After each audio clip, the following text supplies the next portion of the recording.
সকলকে জয় যিশু। আপনাদের সকলকে স্বাগত জানাই শালোম বাইবেল সেস 365 চ্যানেলটির তরফ থেকে। আজ আপনারা শুনতে চলেছেন সেই 7টি বাণী যেটি যিশু ক্রুশের উপর থেকে বলেছেন। আসুন আমরা প্রার্থনা করি, হাত জোড় করি, চোখ বন্ধ করি, মাথা নত করি। হে দয়ালু ঈশ্বর, তোমায় মহানামে ধন্যবাদ দিই। তুমি আমাদের আজকে এত সুন্দর একটা দিন দিয়েছ, তার জন্য তোমায় ধন্যবাদ। পিতা, প্রার্থনা করি যারা শ্রোতা এই চ্যানেলটির মাধ্যমে যারা শুনছে তাদেরকে অনেক আশীর্বাদ করো, তাদের পরিবারকে আশীর্বাদ করো, তাদের মনোবাঞ্ছা পূর্ণ করো পিতা। পিতা, প্রার্থনা করি সেই বক্তাদের জন্য যারা আজকে তোমার বাণী ব্যাখ্যা করবে পিতা। তুমি তাদের প্রত্যেকজনের সাথে থাকো, তাদের মুখ দিয়ে তুমি কথা বলাও। এই ক্ষুদ্র প্রার্থনা দয়ালু প্রভু যিশুর নামে চাই, দয়া করে শ্রবণ ও গ্রাহ্য করো। আমেন। আসুন আমরা একসাথে ঈশ্বরের বাণী শুনি।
নমস্কার, আমার নাম তৃষা মহাপাত্র। আর আজকে আমি যিশুর ক্রুশেতে বলা 7টি বাণীর মধ্যে প্রথম বাণীটা ডিসকাস করব আপনাদের সঙ্গে। তো এই বাণীটা আপনি পাবেন লুক লিখিত সুসমাচার তার 22 অধ্যায় 23 থেকে 24 পদে। পরে মাথার খুলি নামক স্থানে গিয়ে তাহারা তথায় তাহাকে এবং সেই 2 দুষ্কর্মকারীকে ক্রুশে দিল, একজনকে তাহার দক্ষিণ পার্শ্বে ও অন্যজনকে বাম পার্শ্বে রাখিল। তখন যিশু কহিলেন, পিত, ইহাদিগকে ক্ষমা করো, কেননা ইহারা কি করিতেছে তাহা জানে না। Father, forgive them, for they do not know what they do. তো এই ঘটনাটার আগে একটা আগের ঘটনা আছে যেটা আমাদের জানা খুব দরকার। যিশু যখন গেতসিমনি বাগানে ছিলেন তখন তাহার শিষ্য জুডাস যায় আর তাহাকে সে কী করে যে কিস করে বা চুম্বন দিয়ে তাকে প্রধান যাজকদের কাছে ধরিয়ে দেয়। প্রধান যাজকেরা তার চোখে পট্টি বেঁধে দিয়ে তাকে ঘুষি মারে, থাপ্পড় মারে, তার দাড়ি ধরে টানে, তার উপরে থুতু ফেলে আর তার নানান রকম মজাক উড়ায়। আর তারপরে দিন সকালে তারা রোমীয় সাম্রাজ্যের শাসক পিলেতের কাছে তাকে নিয়ে যায়। আর প্রধান যাজকেরা যিশুর নামে নানান রকম মিথ্যে কথা বলে যাতে তাকে ক্রুশে দেওয়া হোক। তখন একটা ভিড় সেখানে থাকে যারা পিলেতকে এই ডিমান্ডটা করে যে যিশুকে যাতে ক্রুশে দেওয়া হোক। পিলেত যিশুর কোনোই মিস্টেক খুঁজে পায় না, কোনো দোষ না খুঁজে পেয়ে সে যিশুকে এটা বলে যে তুমি কিছু বলবে না। কিন্তু যিশু তার ডিফেন্সে বা তার হয়ে সে কিছুই বলে না। আর তারপরে ক্রাউডকে বা সে ভিড়কে ঠান্ডা করার জন্য রোমীয় সাম্রাজ্যের শাসক পিলেট এইটা বলে যে আমি তোমাদেরকে একটা দস্যু ছাড়ব। সেই রোমীয় সাম্রাজ্যের একটা কালচার ছিল যে প্রতি বছরে একটা দস্যুকে ছাড়া হতো। তো সে ভিড়কে অফার করলো যে তোমরা বারাব্বাসকে নেবে, যে একজন মার্ডারার থাকে, খুনি থাকে, না যিশুকে নেবে। কিন্তু সে ভিড় তখনও ডিমান্ড করে যে যিশুকে ক্রুশে দেওয়া হোক আর বারাব্বাসকে ছেড়ে দেওয়া হোক। আর তারপরে তিনি আরেকটা অফার করে যে তাহলে আমি একটা কাজ করব, যে যিশুকে আমি মেরে তাকে ছেড়ে দেব। কিন্তু তারপরেও সে ডিমান্ড করে যে না, তাকে ছাড়লে হবে না, তাকে ক্রুশে দিতেই হবে। আর এইভাবে সে নিষ্পাপ নির্দোষ যিশুকে রোমীয় সাম্রাজ্যের সৈনিকরা নিয়ে যায়, তার মাথায় কাঁটার মুকুট পরায়, তার জামা খোলে, তাকে মারে, তাকে দাড়ি টেনে মারে, তাকে ঘুষি দেয়, তার উপরে থুতু ফেলে, তারপর মজা উড়ায়। তারপরে তাকে ক্রুশ বহন করিয়ে গলগথায় নিয়ে যাওয়া হয়, যেখানে দুইটি দস্যুর মাঝখানে ওনাকে ক্রুশে দেয়া হয়। তখন যিশু এই কথাটা বলে যে পিত ইহাদিগকে ক্ষমা করো, কেননা ইহারা কি করিতেছে তা জানে না। তো আমরা এখানে যিশুর ব্যাপারে অনেক কিছু জানতে পারি। প্রথমে আমরা এই জিনিসটা দেখি যে যিশু নিজের হয়ে কিছুই বললেন না, কিন্তু যখন যারা তার প্রতি অন্যায় করছে তাদের জন্য তিনি পিতাকে প্রার্থনা করছেন যে পিতা ইহাদিগকে ক্ষমা করো, কারণ এরা জানে না যে এরা কি করছে। তিনি ওদের হয়ে প্রার্থনা করছে যারা তাকে কষ্ট দিয়েছে। তারপরে আমরা দেখতে পারি যে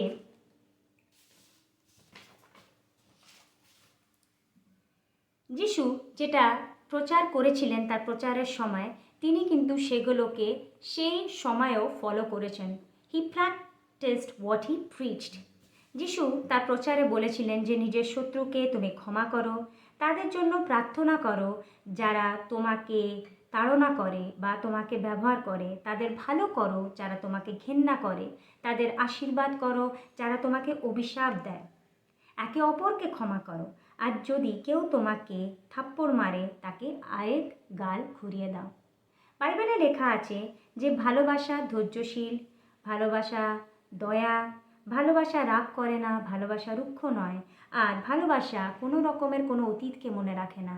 আমরা দেখতে পাই যে যিশু যখন সে ক্রুশে ছিল, কষ্টে ব্যথার মধ্যে ছিল, তারপরেও তিনি আমাদেরকে ভালোবেসেছেন, তিনি আমাদেরকে ক্ষমা করেছেন, তিনি রুক্ষ ছিলেন না, তিনি রেগেছিলেন না, তিনি দয়া করেছেন। উপরন্তু যারা তখনও তার সঙ্গে অন্যায় করছে, তার জামাকে ছিঁড়ে গুলিবাট করে বলছে যে কে কোন অংশটি নেবে, তাদেরকেও তিনি ক্ষমা করছেন এবং তাদের কোনো রকমের কথা তিনি মনে রাখেননি। তাহলে আমরা এখান থেকে কি শিখছি?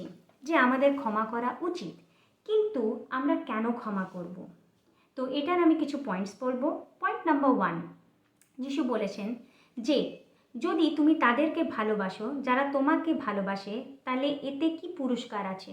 তো ঈশ্বরের কাছ থেকে পুরস্কার বা আশীর্বাদ পাওয়ার জন্য আমাদেরকে ক্ষমা করা উচিত যারা আমাদের প্রতি অন্যায় করে।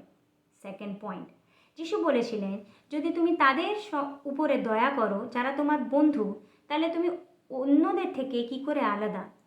জাস্ট বিকজ আমরা অন্যদের থেকে আলাদা, তাই আমরা ওদেরকে ক্ষমা করব যারা আমাদের প্রতি অন্যায় করে। থার্ড পয়েন্ট, নিজেদের শান্তিদের জন্য আমরা ক্ষমা করব। অনেক সময় যখন লোকে আমাদের প্রতি অন্যায় করে আমরা অশান্তিতে ভুগি, আমাদের খুব দুঃখ লাগে, কষ্ট হয়, আর আমরা শান্তিতে থাকি না। তাই যখন আমরা ক্ষমা করব, যেটা ওরা কিন্তু ডিজার্ভ করে না, তাও যখন ক্ষমা করব তখন আমাদের মনে একটা শান্তি আসবে। ফোর্থ পয়েন্ট, আমাদের হিলিংয়ের জন্য আমাদের ওদেরকে ক্ষমা করা উচিত। যখন আমাদেরকে ওরা যারা আমাদের প্রতি অন্যায় করে তারা কষ্ট দেয়, সেখানে একটা বুকে একটা ব্যথা থাকে, ওই ওই মেমোরিজে আমরা খুব কষ্ট পাই, কিন্তু যখন আমরা তাদেরকে ক্ষমা করে দিই আমরা সুস্থতা পাই। ফিফথ পয়েন্টটা হচ্ছে আমাদের জীবনে এগিয়ে যাওয়ার জন্য ক্ষমা করা উচিত। যদি যে বাজে ঘটনাটা আমরা মনে করে রাখবো, আমরা কখনোই জীবনে আগাতে পারবো না। জীবনে আমাদের আগানো অনেক দরকার, তাই ক্ষমা করলেই আমরা জীবনে আগাতে পারবো। সিক্স পয়েন্ট, নিজেদের ক্ষমা পাওয়ার জন্য আমাদের ক্ষমা করা উচিত। বাইবেলে লেখা আছে যে যদি তুমি ক্ষমা করবে তাহলে তুমি ক্ষমা পাবে। আমরা নিজেদের জীবনে অনেকবার নিশ্চয়ই অনেকজনের প্রতি অন্যায় করেছি, সুতরাং আমাদের নিজেদের পাপের ক্ষমার জন্য আমাদের অন্যদের ক্ষমা করতে হবে। সেভেন্থ পয়েন্ট, আমরা অনেকজন থাকি যারা অনেক অন্যায় করেছি আর নিজেদেরকে আজ পর্যন্ত ক্ষমা করতে পারিনি, তাই নিজেকে ক্ষমা করাও খুব ইম্পর্ট্যান্ট। আর যখন আমরা নিজেদেরকে ক্ষমা করব, তখন আমরা সে যে কষ্টের যে খাঁচা, সেখান থেকে আমরা বেরিয়ে আসব। এবারে আপনারা বলবেন যে ক্ষমা করা অত সহজ নয়। হ্যাঁ, ক্ষমা করা একদমই সহজ নয়। তাই জন্য এইটার জন্য আমাদেরকে প্রার্থনা করতে হবে। আমাদেরকে ঈশ্বরকে এটা বলতে হবে যে প্রভু, আমি ওই ব্যক্তিটাকে ক্ষমা করতে পারবো না, নিজের শক্তিতে তো একদমই পারবো না, তাই তুমি তোমার শক্তি দাও, যাতে তোমার শক্তিতে আমি ওই ব্যক্তিটাকে ক্ষমা করতে পারি। আর যারা নিজেদেরকে ক্ষমা করতে পারেনি, তারা যাতে এটা বলে যে প্রভু, তুমি আমাকে ক্ষমা করেছো, তাই আমি যাতে নিজেকে ক্ষমা করতে পারি আর ঘটনাটা ভুলে গিয়ে এগিয়ে যেতে পারি, এই তুমি আশীর্বাদ করো। আর লাস্টে আমি এই বলে শেষ করব যে ক্ষমা করা সহজ নয়। দুর্বল ব্যক্তিরা কখনোই ক্ষমা করতে পারে না, আর তারাই ক্ষমা করতে পারে যাদের মন অনেক বড়। ধন্যবাদ।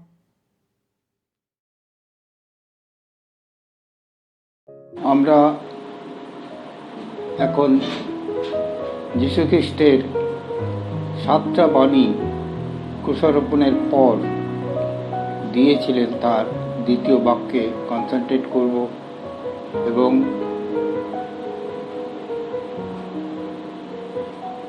অল্প বিস্তর ব্যাখ্যা করব। প্রভু অন্তিম লগ্নে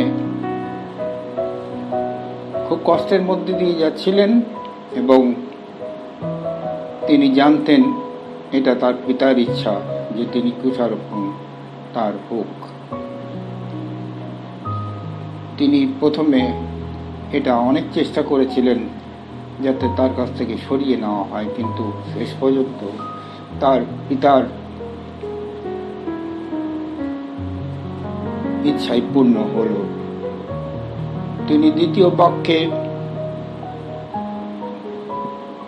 এই কথাটা দস্যুদের মধ্যে একজনকে বললেন যে অদ্যই তুমি আমার সাথে স্বর্গে নীত হইবে। কারণ দুই দস্যুর মধ্যে একজন প্রভুকে টিটকারি মারছিলেন যে তুমি যদি প্রভুর সন্তান হও, তুমি তোমার ঈশ্বরের রাজ্য স্থাপন করার জন্য চলেছ, তাহলে তুমি এই কুশারোপণ থেকে নিজেকে মুক্ত করো। তখন দ্বিতীয় দস্যু সর্দার বলল, তুমি কি বলছো? আমরা তো অনেক দুষ্ট কার্য করেছি, তার জন্য আমরা আজ এই পরিণামে আজ ফল ভুগছি, কিন্তু ইনি তো কিছুই করেননি। তখন যিশুকে সেই দস্যু বললেন, প্রভু, তোমার রাজ্য যখন তুমি স্থাপন করবে, তুমি আমাকে মনে করো। তাতে যীশু খ্রিস্ট উত্তর দিলেন, অদ্যই তুমি আমার সাথে স্বর্গে নীত হইবে। You will be in paradise today itself. এই বাক্য দ্বারাই তিনি তার দ্বিতীয় বাক্য সম্পূর্ণ করলেন।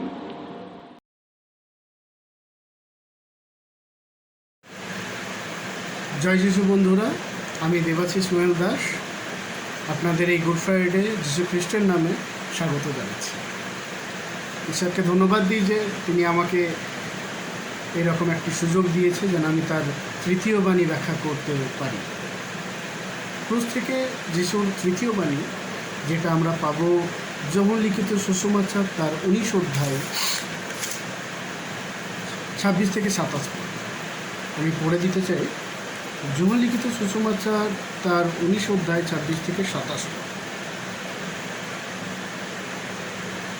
যিশু মাতাকে দেখিয়া এবং যাহাকে প্রেম করিতেন সেই শিষ্য নিকটে দাঁড়াইয়া আছেন দেখিয়া মাতাকে কহিলেন, হে নারী, ওই দেখো তোমার পুত্র। পরে তিনি সেই শিষ্যকে কহিলেন, ওই দেখো তোমার মাতা। তাহাতে সেই দণ্ড অবধি ওই শিষ্য তাহাকে আপন গৃহে লইয়া গেল। ঈশ্বরের ধন্যবাদ। এই বাণীটা বর্তমান সময়ের জন্য আমাদের জন্য খুবই গুরুত্বপূর্ণ। বর্তমানে যে পরিস্থিতি আমাদের ভারতবর্ষে, সেই পরিস্থিতির জন্য তো এই বাণীটা খুবই গুরুত্বপূর্ণ, যেটি আমি মনে করি। বাণীটা ব্যাখ্যা করার আগে একটা ছোট প্রশ্ন আমরা নিজেদেরকে জিজ্ঞেস করি যে যোহনী কেন? যিশুর আরও 10 জন শিষ্য ছিল, তার আরও 4টে ভাই ছিল, কিন্তু এই দায়িত্বটা শুধুমাত্র যিশু যোহনকেই দিল। হ্যাঁ, আমরা সবাই জানি যে যোহনকে ভালোবাসতো, যিশু সবাইকেই ভালোবাসতো, যোহনও যিশুকে ভালোবাসতো, ঠিক আছে। কিন্তু এই দায়িত্বটা তো আরও সিনিয়র মোস্ট ছিল, যিশু নিজের ভাইরা ছিল, তাদেরকেও দিতে পারত, কিন্তু কাউকে না দিয়ে যোহনকেই দিল। কেন? কারণ কেউ সেখানে ছিল না, সবাই মৃত্যুর ভয়ে যে যার মতো লুকিয়েছিল, কেউ না। যিশু যে দায়িত্ব দেবে সেই রকম যিশু সেখানে আর কাউকে খুঁজে পেলেন না, শুধুমাত্র যোহনকে ছাড়া।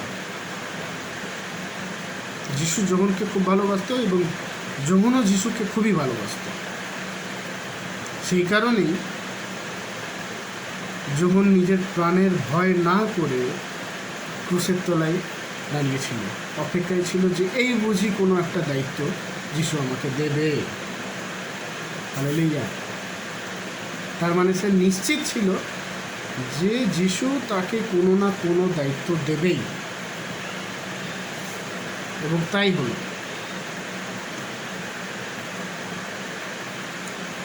আর সে দায়িত্ব পাওয়ার সাথে সাথে যিশু যেই তাকে বলল যে ওই দেখো তোমার মাতা, সে দায়িত্ব পাওয়ার সাথে সাথে তা পালন করা শুরু করলো। সেই অবধি যে বাইবেল পরিষ্কারই বলছে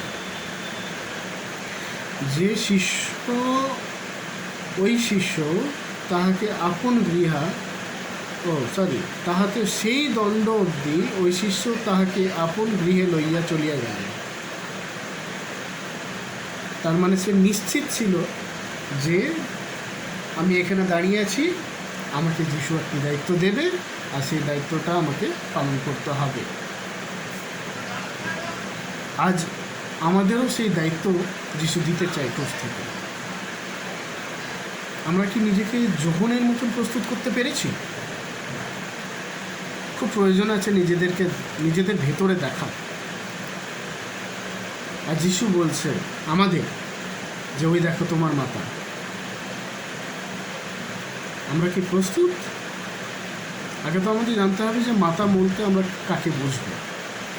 মাতা মানে আমাদের মাতৃমণ্ডলী, আমাদের মণ্ডলী, যে আমাদেরকে লালন পালন করে আজ বড় করেছে। আজ আমাদের প্রয়োজন, আজ আমাদের দায়িত্ব সেই মণ্ডলীকে লালন পালন করা, সেবা করা, যত্ন করা। আজ আমরা কি নিঃস্বার্থে আমাদের মাতুল্য মণ্ডলীকে আমরা সেবা করতে পারছি? আমাদের দায়িত্ব দিয়েছে যিশু। তৃতীয় বাণীর মাধ্যমে আমাদেরকে যিশু দায়িত্ব দিয়েছে। আমরা কতদূর পর্যন্ত, কতটা পর্যন্ত নিঃস্বার্থে আমরা সেই দায়িত্ব পালন করছি? আজ আমাদের দায়িত্ব নিঃস্বার্থে মণ্ডলীর যত্ন নেওয়া খুবই প্রয়োজন। বিশেষ করে আমাদেরকে ভেতর থেকে তৈরি করতে হবে নিজেদেরকে যোহনের মতো, যে সাংসারিক কোনো রকম খ্রিস্ট বিরোধী তার ভয় আমাদের মধ্যে যেন না থাকে, প্রাণের ভয় না থাকে। আমাদের যে দায়িত্বটা দিয়েছে চোখ বন্ধ করে আমরা সেই দায়িত্বই পালন করবো, আমাদের মণ্ডলীর যত্ন নেব। ঈশ্বর আমাদের সবাইকে আশীর্বাদ করুন। ধন্যবাদ। জয় যিশু।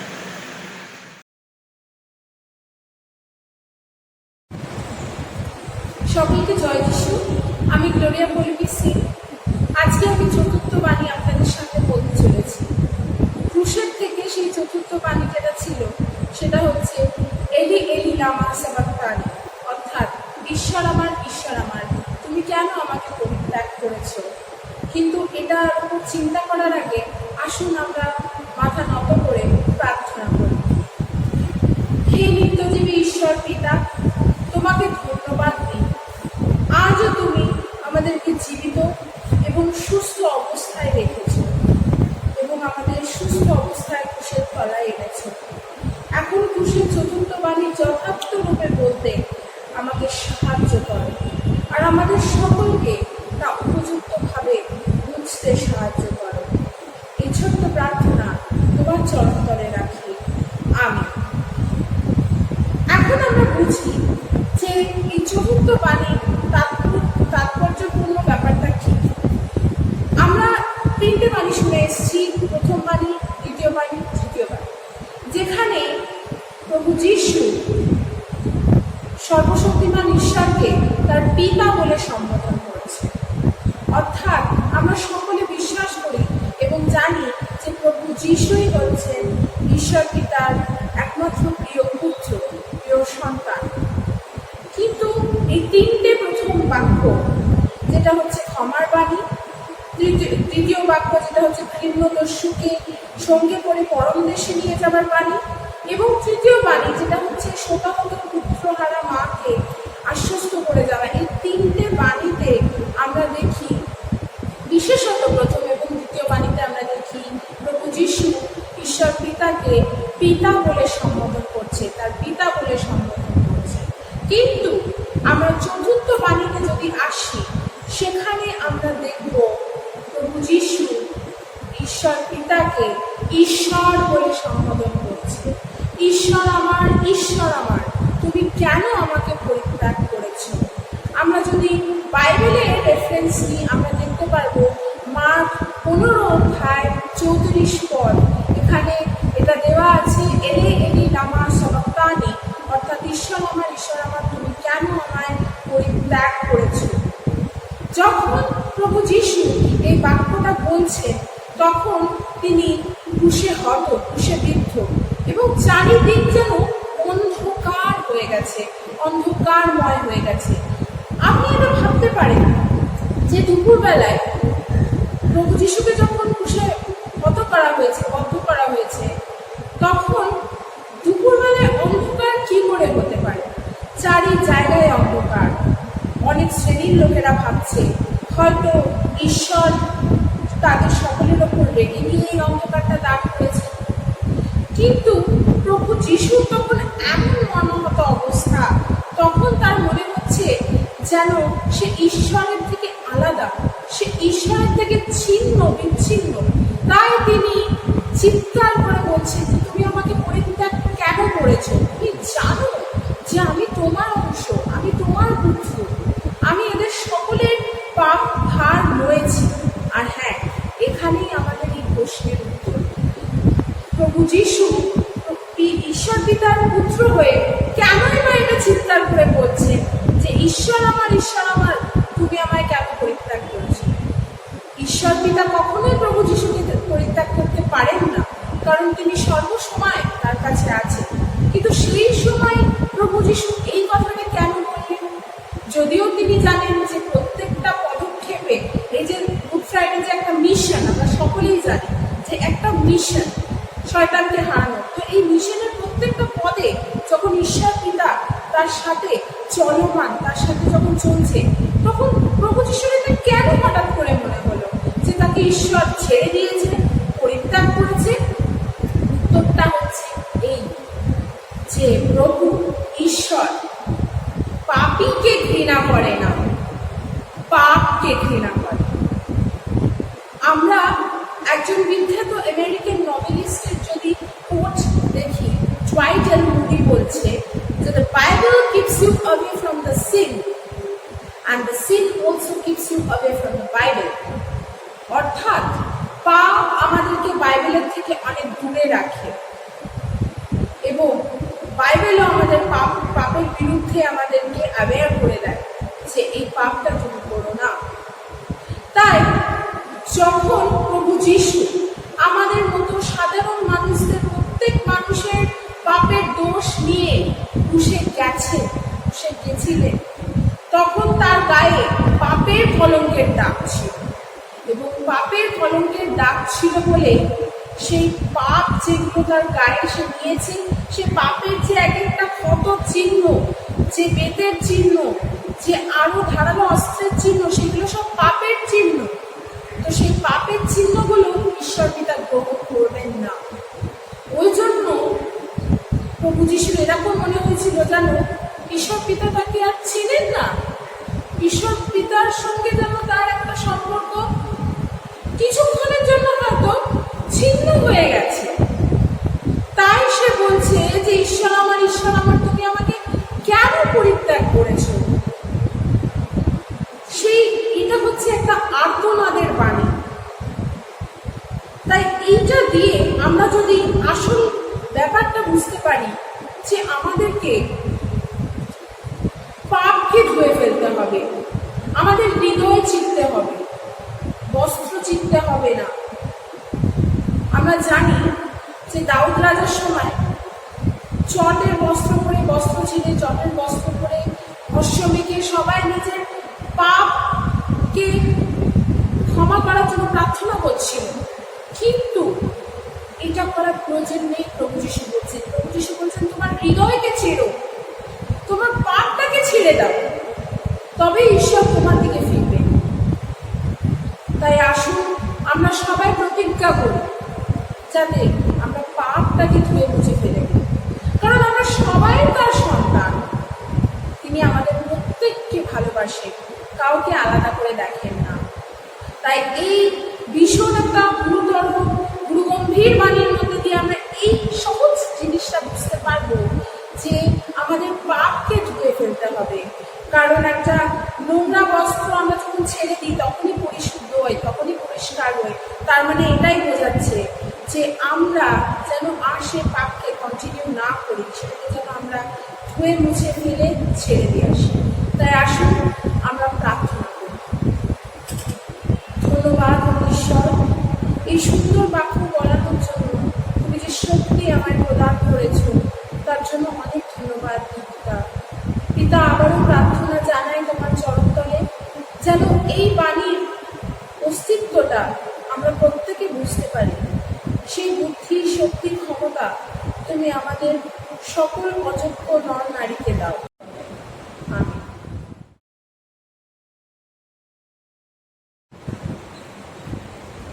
আজ আমি গুড ফ্রাইডেতে আপনাদের কাছে পঞ্চম বাণী নিয়ে এসেছি। বাণীতে আমরা জানতে পারি যে তার পিপাসা পাইয়াছে। আচ্ছা, এবার আমরা দেখে নিই যে বাণীতে কি লেখা আছে। আজকে পঞ্চম বাণী নেওয়া হয়েছে জন লিখিত সুসমাচার 19:28 পদের আরম্ভ। ইহার পরে যিশু এখন সমাপ্ত হইল, জানাইয়া শাস্ত্র বচন যেন সিদ্ধ হয়, এই জন্য কহিলেন আমার পিপাসা পাইয়াছে। এই বাণীতে আমরা কি জানতে পারি? আমরা জানতে পারি যে যিশুর পিপাসা পেয়েছে, কিন্তু এই পিপাসা মধ্যে 3 রকম মানের যুক্তি আছে। 3 রকমের মানের মধ্যে একটা মানে হচ্ছে যে এটা একটা প্রফেসি ছিল, যেটা গীত সঙ্গীতাতে লেখা আছে, এবং এই গীত সঙ্গীতারই প্রফেসিটা এখন আমাদের পরম পিতা প্রভু যীশু খ্রিস্ট পূরণ করছে। এই গীত সঙ্গীতার 69 অধ্যায় 29 পদে লেখা আছে, আমরা দেখি যে এই কথা কি প্রফেসি হয়েছিল। কিন্তু আমি দুঃখী ও ব্যথায়,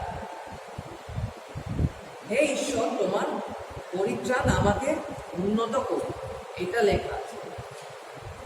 এটার মানে হচ্ছে যে আমরা জানতে পারি যতই কষ্ট হোক না কেন, যতই ব্যথা হোক না কেন, এই প্রফেসিটা ফুলফিল করবার জন্য পিতা ঈশ্বর তার পরম পুত্র আমাদের প্রভু যীশু খ্রিস্টকে পাঠিয়েছেন, এবং এর দ্বারা আমাদেরকে বোঝাতে চেয়েছে যে যাই হোক না কেন, আমাদের জীবনে যাই হোক না কেন, তিনি ওপর থেকে আমাদেরকে চালনা করেন। এই যে সেই জন্য যিশু বাবা আরও আমাদের আরও এগিয়ে নিয়ে গেছে এবং ক্রুশে থেকেও আমাদের ভালোর কথা ভাবছে, কারণ তিনি জানেন যে তার ভালোর জন্য ওপরে তার পিতা ঈশ্বর বসে আছে, তাকে চালনা করছে, তার ভালো জিনিসটার জন্যই তিনি আজকে তাকে চালনা করে এই জায়গায় এই ক্রুশেতে এনেছিলেন।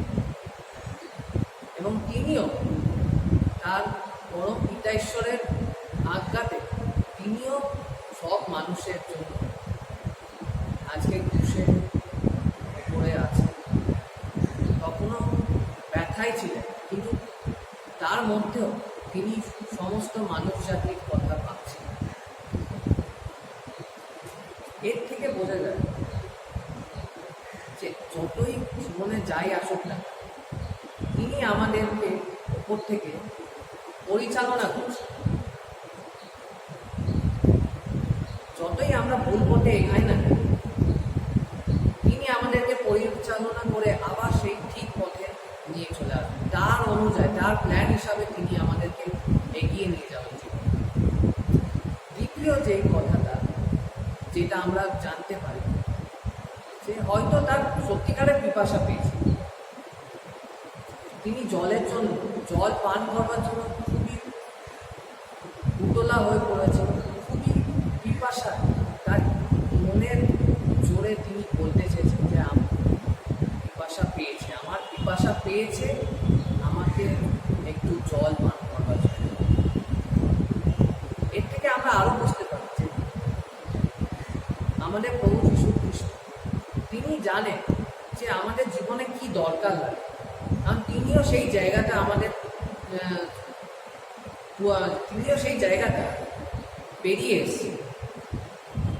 সেই জন্য আমরা নিশ্চিন্তে থাকতে পারি, কারণ ব্যাপারটা হয়েছে যে হয়তো জীবনে আমাদের পড়াশোনার চাপ হতে পারে, পরীক্ষায় কীভাবে পাশ করবো হতে পারে, চাকরি কীভাবে পাবো ভালো, সেটার জন্য আমরা হয়তো ভাবতে পারি, এবং আরও অনেক কিছু থাকে, বিয়ে কবে করবো, বা ধরো ঘুরতে কবে যাবো, বা একটা ভালো বাড়ি গাড়ি যাই হোক, যাই আমরা ভেবে থাকি না, আমাদের হয়তো খুবই এমার্জেন্সি দরকারও হতে পারে, যে আমার টাকা দরকার, বাড়িতে অসুস্থ আছে, যাই হোক তিনি আমাদেরকে ঠিক সময় সব কিছু জোগান দিয়ে, কারণ তিনিও সেই জায়গাটা পেরিয়ে এসেছেন। তিনি জানেন ইম্পর্টেন্স কত সেই আমাদের নিডসে। এবং তৃতীয় কথা যেটা আমরা জানতে পারি হচ্ছে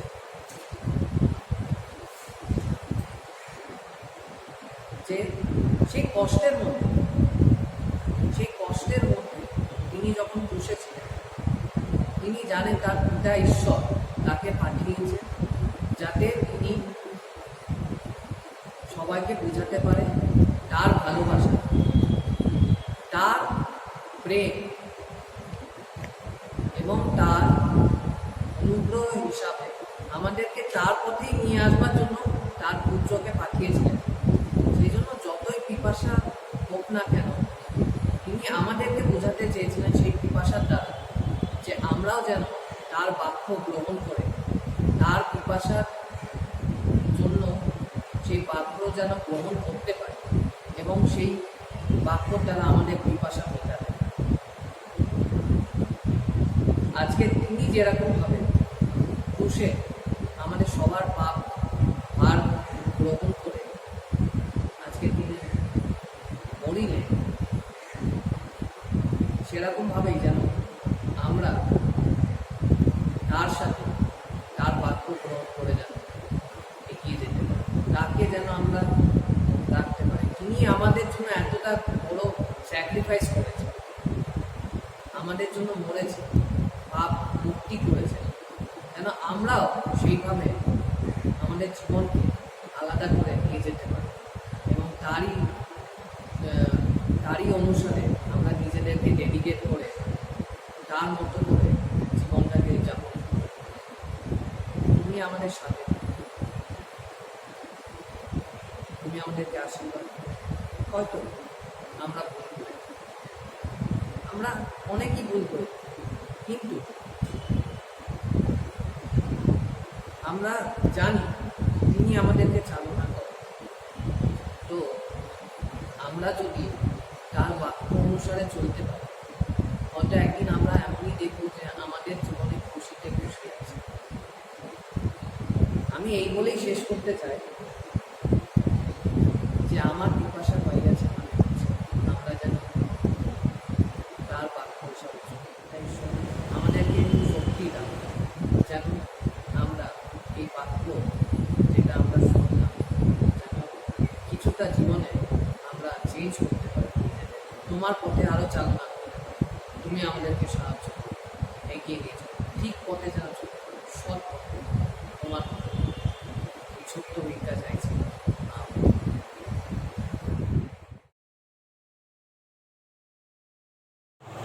পুণ্য শুক্রবারের ষষ্ঠ বাণী সাফল্যের বাণী সমাপ্ত হইল, যা দেখা যায় জহন্নিকৃত সুসমাচারের 19 অধ্যায়ের 30 পদ। আমরা পাঠটি একবার দেখব। শিরকা গ্রহণ করিবার পর যীশু কহিলেন, সমাপ্ত হইল। পরে মস্তক নত করিয়া আত্মা সমর্পণ করিলেন। আমেন। যদি আমরা এই বাণীর এবং এই বাক্যের যদি ডিটেলসে দেখতে যাই, তো আমরা সৃষ্টি থেকে দেখতে হবে। আমাদের নিজের প্রতিমূর্তিতে ঈশ্বর মানুষকে সৃষ্টি করেছিলেন, কারণ একটি, যাতে মানুষের সাথে সুসম্পর্ক, সহযোগিতা, সহভাগিতার সুষ্ঠুভাবে যাতে পরিচালনা করতে পারে ঈশ্বর। তাই পৃথিবীতে যত কিছু কর্তৃত্ব রয়েছে মানুষকে তার ঊর্ধ্বে দিয়েছিলেন, কিন্তু চতুর দিয়াবল সেটিকে মেনে নিতে পারেননি। তাই তিনি হবাকে তার যন্ত্র হিসাবে ব্যবহার করলেন। এবং আমরা যদি দেখি, মানুষ এবং ঈশ্বরের মধ্যে সম্পর্কে বিশাল বড় ফারাক এবং ফাটল দেখা দিল। এবং আমরা যদি দেখতে পারি, এই সহভাগিতা এত সুন্দর যাচ্ছিল, তা নষ্ট হলো এবং এদন উদ্যান থেকে আদম এবং হবা বিতাড়িত হলো। এবং এর ফলে এই সহভাগিতার জন্য ফিরিয়ে আনার জন্য ঈশ্বর যিশুকে পাঠালেন, যাতে মানুষের সাথে পূর্ণ সহভাগিতা আবার সৃষ্টি হয় এবং শান্তি স্থাপন করার জন্য যিশু আসলেন। এবং সমস্ত কিছু সাফল্যের সাথে সঙ্গে সমাধান হতে শুরু হলো। তাই এই চিৎকার আজকে যে সমাপ্ত হইল, বিজয়ের চিৎকার, তৃপ্তির চিৎকার, আনন্দের চিৎকার সমাপ্ত হইল। কিন্তু যদি আমরা এখনকার জীবনের রিয়েল লাইফে আমরা দেখি, চিৎকার বলতে, কোনো কষ্ট বলতে কি বুঝি এখনকার রিয়েল লাইফে, আমরা যদি সাধারণত এখন আমরা টিভিতে যা দেখছি হচ্ছে রেসলিং বা বক্সিং, তাতে দেখছি দুজন করছে, এক পক্ষ অপর পক্ষে মারছে, রক্ত বেরোচ্ছে, সে দুঃখে কষ্টে চিল্লাচ্ছে, যে তার ব্যথা হয়েছে, সে হার মানছে। কিন্তু এইখানে আমরা যদি দেখি যিশুর ক্ষেত্রে, কিন্তু সে দুঃখ না, সে কষ্ট না, সে আনন্দের বিজয়ের চিৎকার সমাপ্ত হইল। আজ বলিরূপে যিশু এখানে বিজয় যিশু, যিশুর দুঃখ ভোগ যেটা শেষ হলো এবং সম্পূর্ণ হলো। পৃথিবীতে মানুষের পরিত্রাণের জন্য, এরপরে মানুষের পরিত্রাণের জন্য তিনি স্বর্গদ্বার খুলে দিলেন, উন্মুক্ত করে দিলেন। তার এই সমাপ্তর, এই দুঃখভোগের শেষের পরে, এই সমাপ্ত বাণীতে আমরা যে দুঃখভোগ দেখছি, তারপরে তিনি কি করলেন? তিনি স্বর্গের রাজ্যে সকল দ্বার তিনি উন্মুক্ত করে দিলেন। সুতরাং যে কেউ তার উপর বিশ্বাস করলে সেই দ্বারে প্রবেশ করতে পারবেন। তাতে আমরা খ্রিস্ট বিশ্বাসী বা খ্রিস্টান যারা বলে, নন খ্রিস্টান, তারাও যদি তাতে বিশ্বাস করে, তারাও প্রবেশ করতে পারবে। কিন্তু এখনকার দিনে আমরা যা দেখছি, বিশ্বাস বলতে মানে কি বলে, কিছু বিশ্বাস বোঝানো যায় না। সাধারণত আমাদের গভর্নমেন্ট বলছে যে আমাদের করোনা থেকে মুক্ত হওয়ার জন্য ভ্যাকসিন নিতে, কিন্তু আমরা বিশ্বাস করতে পারছি না যে কতটা তাদের সুস্থ হবে। কিন্তু প্রভু যিশু তার বিশ্বাসে আমরা যদি একটুও বিশ্বাস হই, আমরা যদি বিশ্বাস যারা করেছি, সত্যিকারে তার স্বর্গদ্বারে আমরা প্রবেশ করতে পারব। আমাদের মুক্তির জন্য ও চির আশীর্বাদের জন্য যা করণীয় তিনি সকল কিছু করেছেন। এখন তিনি অনন্তহীন দুঃখ ভোগ শেষ, তার অনন্তহীন দুঃখ। পুনরায় পরিত্রাতা পুনরায় প্রাণবায়ু ত্যাগ করলেন, মুখোমুখি পিতা পরমেশ্বরকে যে কাজের দায়িত্ব তাকে দিয়েছিলেন সব কিছুই তিনি সমাপ্ত করলেন। এই সমাপ্ত হইল বাণীর মাধ্যমে। আমেন। সকলকে জয় মাসি, জয় যিশু, প্রেজ দ্য লর্ড।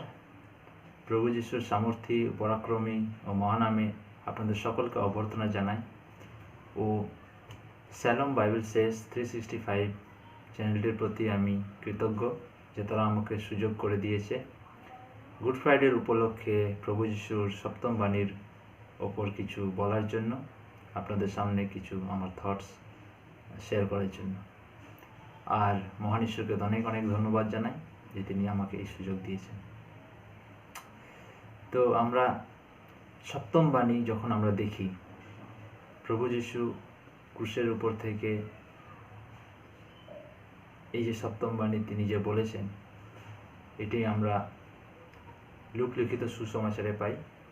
লুক লিখিত সুসমাচারের 23 অধ্যায়ের 46 পদে এখানে বলছে যে, আর যিশু উচ্চ রবে চিৎকার করিয়া কহিলেন, পিত, তোমার হস্তে আমার আত্মা সমর্পণ করি। আর এই বলিয়া তিনি প্রাণ ত্যাগ করিলেন। তো এই যে বাক্যে আমরা দেখতে পেলাম যে প্রভু যীশু এখানে বলছেন যে তোমার হস্তে আমি আমার আত্মা সমর্পণ করলাম। সমর্পণ করা কিন্তু একটা নিজের ইচ্ছায় করা কাজ, আমরা স্ব ইচ্ছাই করি। তো এখানে প্রভু যীশু কিন্তু তার আত্মা নিজে কিন্তু সমর্পণ করলেন। আমরা যদি দেখি, এই বলে তিনি কিন্তু প্রাণত্যাগ করলেন। কিন্তু প্রভু যীশুর পাশে আরো দুটো দস্যু ছিল, তাদেরকে কিন্তু এত তাড়াতাড়ি কিন্তু তারা মরেনি। তাদেরকে মেরে ফেলার জন্য তাদের কিন্তু পা ভাঙা হয়েছিল, কিন্তু প্রভু যীশু এখানে খুব তাড়াতাড়ি নিজের প্রাণ ত্যাগ করলেন। তো এই যে সমর্পণ করা, এখানে প্রভু যীশু কিন্তু আগেও বলেছিলেন।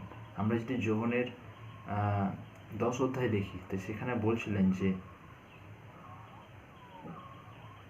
কারণ আমি আপন প্রাণ সমর্পণ করি যেন পুনরায় তাহা গ্রহণ করি। কেহ আমা হইতে তাহা হরণ করে না, বরং আমি আপনা হইতেই তাহা সমর্পণ করি। এখানে প্রভু যীশু কিন্তু একটা জিনিস বলছিলেন যে তার আত্মা সমর্পণ করার কিন্তু ক্ষমতা রয়েছে। তো সেই ক্ষমতাটা এখানে কিন্তু তিনি দেখিয়েছেন। আরো কিছু যদি বিষয় দেখি, সেটা হচ্ছে যে মানুষের হস্ত থেকে প্রভুর হস্তে, সদা প্রভুর হস্তে, ঈশ্বরের হস্তে। প্রভু যীশুকে ঈশ্বর মানুষের হাতে তুলে দিয়েছিলেন। মানুষ তাকে যাতনা দিল, যন্ত্রণা দিল, কষ্ট দিল, তাকে মেরে ফেলল। কিন্তু প্রভু কিন্তু মরে যাওয়ার আগে কিন্তু তার প্রাণ, তার যে আত্মা, তিনি ঈশ্বরের হাতে দিয়ে দিলেন। কারণ তিনি জানেন আত্মা ঈশ্বরের থেকে এসেছে, আর সেই আত্মা আবার ঈশ্বরের কাছে ফিরে যাওয়াটা খুব গুরুত্বপূর্ণ, খুব জরুরি। আজকে এখান থেকে আমরা কিন্তু একটা শিক্ষা পাই যে আমরা আমাদের ঈশ্বরের সাথে থাকার, ঈশ্বরের উপস্থিতিতে থাকার জন্য আমাদেরকে লড়তে হবে, আমাদেরকে সমর্পণ করতে হবে। প্রতিনিয়ত আমাদেরকে সমর্পণ করতে হবে যেন আমরা ঈশ্বরের উপস্থিতিতে থাকতে পারি। আর সেই বিষয়টাই এখানে প্রভু যীশু বলছেন। যে সে ঈশ্বরের উপস্থিতিতে সারাটা জীবন ছিল। যখন সে বেঁচে ছিল তখন ঈশ্বরের উপস্থিতিতে ছিল। ঈশ্বরের সঙ্গে কথা না বলে এমন দিন ছিল না যে কথা বলেনি। প্রতিনিয়ত সে ঈশ্বরের সাথে কথা বলত। আর সে যখন ফিরে যাচ্ছে তখনও কিন্তু তার ইচ্ছে, তার স্বইচ্ছায় তার প্রাণটা, তার আত্মাটা ঈশ্বরের হাতে সমর্পণ করে দিলেন।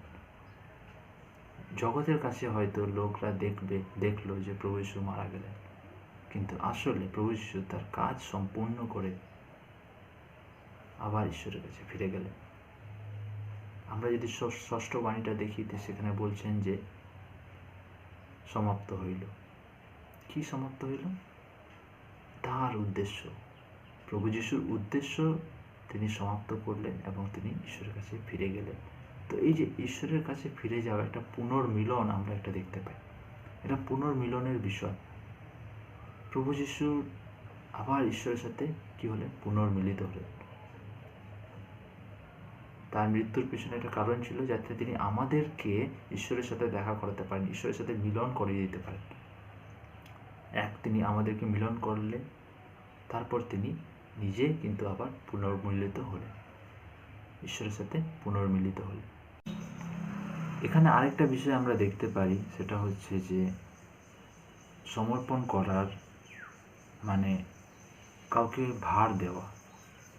এখানে প্রভু যীশু যখন বলছে যে আমার আত্মা আমি তোমার হস্তে সমর্পণ করলাম, তার মানে এখানে প্রভু যীশু বলতে চাইছে যে তিনি ঈশ্বরের হাতে তিনি সঁপে দিলেন, ঈশ্বরের হাতে তিনি ভার দিলেন। আমরা সকলেই জানি যে ঈশ্বরের উপস্থিতিতে অনন্তকাল রয়েছে, ঈশ্বরের উপস্থিতিতে অনন্তকালের জীবন রয়েছে। ঈশ্বরের উপস্থিতিতে আমরা আনন্দ পাই, শান্তি পাই, ঈশ্বরের উপস্থিতিতে আমরা সব কিছু পাই। আর ঈশ্বরের উপস্থিতির থেকে বড় কিছু আমরা আর কিছু চাই না। তো এখানে প্রভু যীশুও কিন্তু ঈশ্বরকে, সদাপ্রভুকে ভার দিচ্ছে, বা তার আত্মা তিনি সদাপ্রভুর হাতে গচ্ছিতভাবে রেখে দিচ্ছেন। তিনি গচ্ছিতভাবে ঈশ্বরের উপরে তিনি দিয়ে দিচ্ছেন, যাতে ঈশ্বর সেটাকে দেখাশোনা করতে পারে।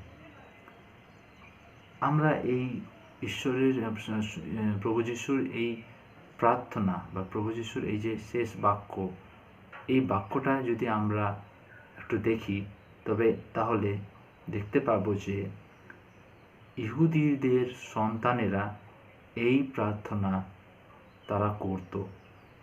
আমরা যদি দেখি গীত সংহিতার 31 অধ্যায়ের 5 পদে, সেখানে লেখা আছে, আমি তোমার হস্তে আমার আত্মা সমর্পণ করি, সদাপ্রভু সত্যের ঈশ্বর, তুমি আমাকে মুক্তি করিয়াছ।